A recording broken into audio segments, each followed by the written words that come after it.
আজ সকাল থেকেই মন ভীষণ খাবো কি করছিল, আর তাই সপরিবারে চলে গেলাম খাবো কি স্টল। কোথায় এই খাবো কি স্টল সেটাই তো আজকে বলছি। আপনারা পাটুলির ভাসমান মার্কেট বা ফ্লোটিং মার্কেটের নাম অনেকেই শুনেছেন।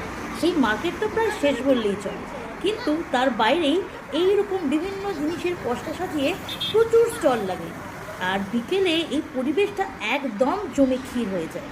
একদিন সকালে থেকেও গেছিলাম, তখন জানতাম না যে দোকানগুলো খালি কিন্তু দুপুরের পর খোলে। সকালের দোকান কিন্তু পাবেন না আপনি, একটা সমস্ত বন্ধ থাকবে। আর এই বিকেলবেলা সমস্ত দোকানে এত ধরনের খাবার পাওয়া যায় যা দেখে আর খেয়ে মন আপনার ভরে যাবে। তাই আজ আমরা সপরিবারে চলে এলাম এই পাটুলির সামনের এই মার্কেটটাতে। বিকেলে প্রচুর মানুষের ভিড়, ছোট থেকে বড়, কচি থেকে কাঁচা, বুড়ো থেকে বুড়ি, কেউ বাদ যায় না। তার মধ্যে আজকের ওয়েদারটা আবার দারুণ সুন্দর।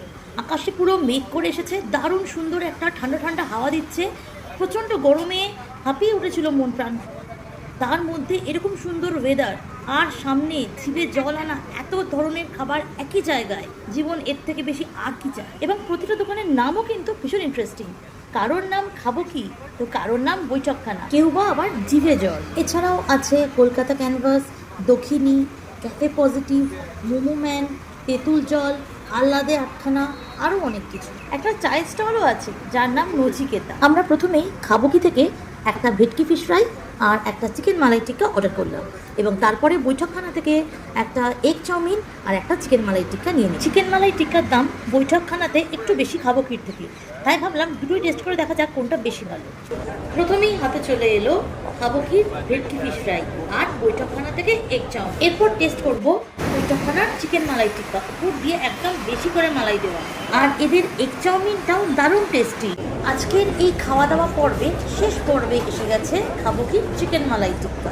দারুণ জম্পেশ খাওয়া দাওয়া আজ হলো বটে। এরপরে এক চুমুক চা ছাড়া সন্ধ্যেটা ঠিক জমে না, আর ওয়েদার যেমন এমন মেঘলা, তাই সব শেষে আমরা চলে এলাম নচিকেতার চায়ের স্টল। দোকানের ভিতরে নচিকেতার গান চলছে সর্বক্ষণ, আর হাতে মাটির ভাঁড়ে গরম চা, পরম তৃপ্তি। তবে আর দেরি করা যাবে না, আকাশে বাটে ভেঙে পড়বে একেবারে। দু এক ফোঁটা অলরেডি পড়তে শুরু করে দিয়েছে, তাই হাতের চা শেষ করেই রওনা হবো বাড়ির পথে।